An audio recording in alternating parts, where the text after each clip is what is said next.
और कुर्स्क कैसे बना बदलापुर, वो आपको दिखा रहे हैं। पुतिन ने कुर्स्क में पलटवार किया है। 24 घंटे में यूक्रेन के 400 सैनिक मारे गए हैं, 350 वाहन, 69 टैंक किए गए हैं नेस्तनाबूद। कुर्स्क की ओर कूच करे T-62M टैंक। आपको यह भी बता दें कि यूक्रेन ने भी चलाया यूएस ग्लाइड बम। रूस का यूएस पर जासूसी का सीधा आरोप है। रूस के पास उड़ता रहा अमेरिकी प्लेन और इसीलिए जासूसी का आरोप लगाया गया है। बाल्टिक इलाके में 6 घंटे तक उड़ान भरी गई है। तो ये कुर्स्क का बदलापुर हम आपको दिखा रहे हैं, क्योंकि लगातार जो संघर्ष है यूक्रेन और रूस के बीच तेज होता जा रहा है। और आइए बढ़ते आगे। जम्मू कश्मीर में जिस तरीके से अब विधानसभा चुनाव की घोषणा हो चुकी है, कांग्रेस और नेशनल कॉन्फ्रेंस ने गठबंधन का ऐलान कर दिया है, तो बीजेपी ने सवाल उठाया और बीजेपी ने सवाल उठाते हुए पूछ लिया है कि क्या कांग्रेस नेशनल कांग्रेस के देश विरोधी मैनिफेस्टो का समर्थन करती है? क्या राहुल गांधी फिर से घाटी को जहन्नुम बनाना चाहते हैं? उत्तर प्रदेश के सीएम योगी आदित्यनाथ ने चुन चुनकर राहुल गांधी पर किस तरीके से प्रहार किया, इस रिपोर्ट में देखिए। नेशनल कॉन्फ्रेंस के साथ गठबंधन करके फिर से अपने राष्ट्र विरोधी मंसूबों को देश के सामने रख दिया है। क्या कांग्रेस जम्मू कश्मीर को अशांत करना चाहती है? क्या एनडीए गठबंधन शांत राज्य को फिर अशांत करने की राह पर है?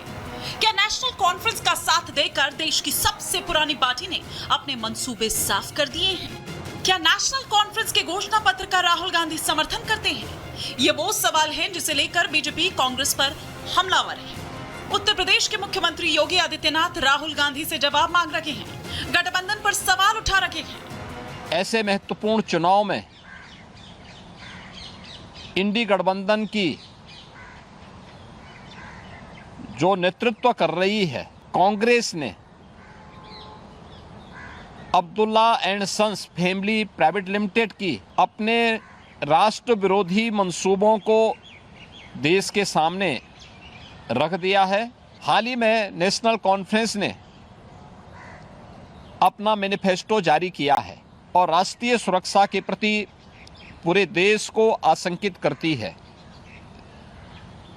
कांग्रेस और नेशनल कॉन्फ्रेंस का यह गठबंधन राष्ट्रीय सुरक्षा को लेकर के अनेक बड़े सवाल खड़ा करता है। चुनाव से पहले घाटी में नेशनल कॉन्फ्रेंस ने अपना घोषणा पत्र जारी किया, जिसमें जो वायदे किए गए वो न सिर्फ देश की संप्रभुता बल्कि अखंडता के भी खिलाफ नजर आ रही है। और ऐसे में कांग्रेस का नेशनल कॉन्फ्रेंस के साथ मिलकर चुनाव लड़ना, जिस पर योगी आदित्यनाथ राहुल गांधी से सवाल पूछ रहे हैं। क्या राहुल गांधी और कांग्रेस पार्टी धारा 370 और आर्टिकल 35A को वापस लाकर जम्मू कश्मीर को फिर से अशांति और आतंकवाद के युग में धकेलने के? शाहजहांपुर में बैंक के बाहर एक शख्स ने बदमाशों से की मारपीट। बदमाशों ने एक शख्स से मारपीट की। पीड़ित ने नकदी और सोने की चेन छीनने का आरोप लगाया। पुलिस इस पूरे मामले की कर रही छानबीन। बुलंदशहर के खुर्जा में जंगल में पड़ा मिला अज्ञात महिला का अर्ध जला शव। पुलिस और फोरेंसिक टीम मौके पर घटना स्थल का लिया जायजा। मैनपुरी में बकाया बिजली बिल वसूलने गई टीम पर जानलेवा हमला। विद्युत कनेक्शन काटने से नाराज दबंगों ने किया हमला। पुलिस मामले की छानबीन कर रही। इजराइल हमास के बीच आज फिर होगी शांति वार्ता। अमेरिका और मिस्र भी होंगे शामिल। इजराइल और हमास के बीच अक्टूबर 2023 से चल रहा है युद्ध। इजरायली सेना ने गाजा पट्टी पर किया जबरदस्त हमला। खान यूनिस समेत ग्रैंड मस्जिद पर हमला किया गया। यूक्रेनी सेना ने रूस पर किया हमला। बोरोनिश क्षेत्र के ऑस्ट्रोगोस्क में ताबड़तोड़ हमला। रूसी गोला बारूद डिपो पर भी की गई गोलाबारी। यूक्रेन के स्वतंत्रता दिवस पर मॉस्को और कीव ने एक दूसरे पर किया हमला। यूक्रेनी वायुसेना का दावा, 7 ड्रोन्स को किया गया नष्ट। अलेक्सा ब्रिगेड के घातक हमले में इजरायली सैनिकों की मौत। इजरायली रक्षा बलों के ठिकानों पर मोर्टार और रॉकेट से हमले का वीडियो वायरल। ब्राजील के जंगलों में आग का तांडव। 50,000 वर्ग मीटर से ज्यादा गन्ना हुआ नष्ट। 2 लोगों की मौत की खबर। फिलिस्तीन और गाजा के समर्थन में उतरी जर्मनी की सड़कों पर प्रदर्शनकारियों की भीड़। जर्मनी के ब्रेमरहेवन शहर में विशाल प्रदर्शन किया गया। नागालैंड के नान प्रांत में बारिश और भूस्खलन का कहर। दक्षिणी रिसोर्ट द्वीप फुकेत पर भूस्खलन में 9 लोगों की मौत, कई अन्यों के लापता होने की भी जानकारी।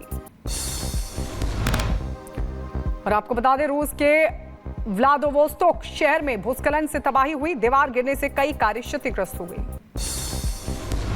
फ्रांस में आराधनालय के बाहर विस्फोट हुआ, एक पुलिसकर्मी के जख्मी होने की भी जानकारी। मामले की पुलिस कर रही छानबीन।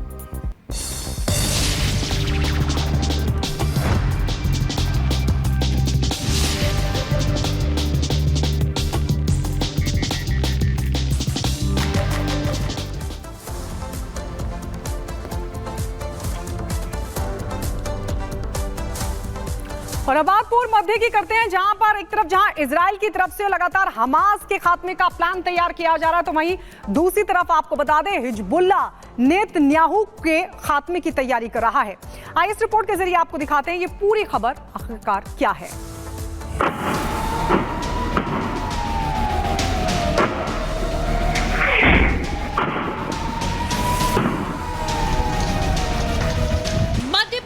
महायुद्ध भीषण होता जा रहा है। इजराइल हमास के खात्मे का काम कर रहा है तो उसे बचाने में लगा हिजबुल्लाह अब नेतन्याहू के खिलाफ ताबड़तोड़ हमले कर रहा है। इजरायली सेना का दावा है कि हिजबुल्लाह ने 100 से ज्यादा रॉकेट दागे। किरियत शिमोना इलाके में हमले की कई तस्वीरें सामने आई। इन हमलों के जवाब में इजराइल का दावा है कि उसने हिजबुल्लाह के 7 लड़ाकों को मार दिया। आईडीएफ ने दक्षिणी लेबनान के एक गांव को निशाना बनाया जहां तबाही के निशान साफ दिख रहे हैं। यही एक बच्चे समेत 8 लोग मारे गए। 7 नए लड़ाकों के ढेर होने की संख्या को गिना जाए तो हिजबुल्लाह के अब तक 427 आतंकवादियों को इजराइल ढेर कर चुका है। उसके कई ड्रोन भी इजराइल ने हवा में मार गिराए। इजराइल को भी हिजबुल्लाह लगातार निशाना बना रहा है।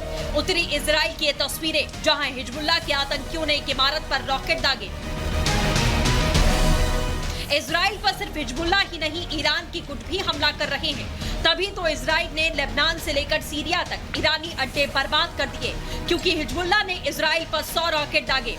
इजराइल ने लेबनान सीरिया में बमबारी की। हमस और हमा के आसपास बने 4 सैन्य केंद्रों और IRGC के कुद्रस फोर्स और ईरान समर्थित प्रॉक्सी बलों के हथियार डिपो पर हवाई हमले किए।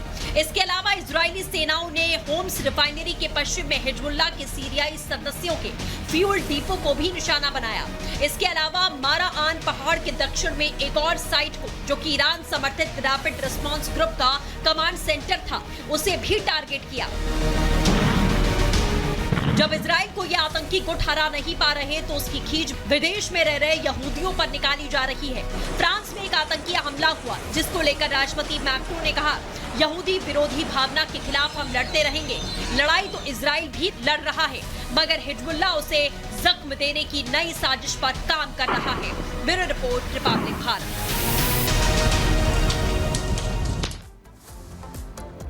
तो इजराइल को नुकसान पहुंचाने के लिए हिजबुल्लाह के टारगेट क्या है वो हम आपको दिखा रहे हैं। आप देख सकते हैं हिजबुल्लाह का टारगेट है इजराइल की संसद, यानी इजराइल की संसद पर अटैक करना चाहता है। प्रधानमंत्री मुख्यालय को टारगेट करना चाहता है हिजबुल्लाह। इसके अलावा सेना का मुख्यालय भी हिजबुल्लाह का टारगेट है।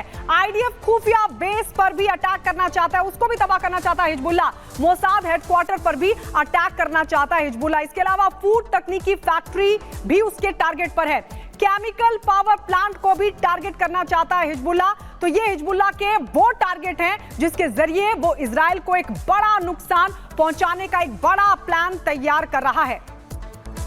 और चलिए अब बढ़ते आगे और बात करते हैं चीन की। चीन में किस तरीके से आसमानी आफत जमकर कहर बरपा रही है। लगातार बारिश का कहर वहां पर कई इलाकों में देखने को मिल रहा है। और इसी बीच आपको बता दें, इस आसमानी आफत की वजह से 11 लोगों की जान चली गई।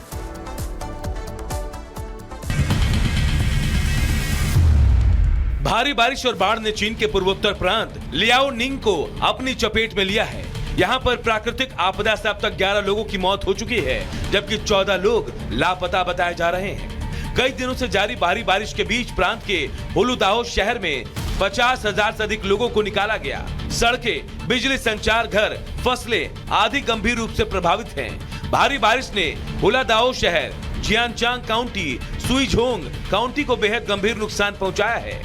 लापता व्यक्तियों के तलाश और बचाव के सभी प्रयास जारी हैं। कई दिनों से जारी भारी बारिश की वजह से उलदाओं में से 50,000 से अधिक लोगों को निकाला गया।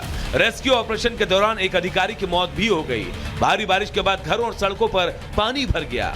बारिश के बाद पानी जमा होने से यातायात प्रभावित है। स्थानीय ट्रैफिक पुलिस ने एहतियातन कई हाईवे को बंद कर दिया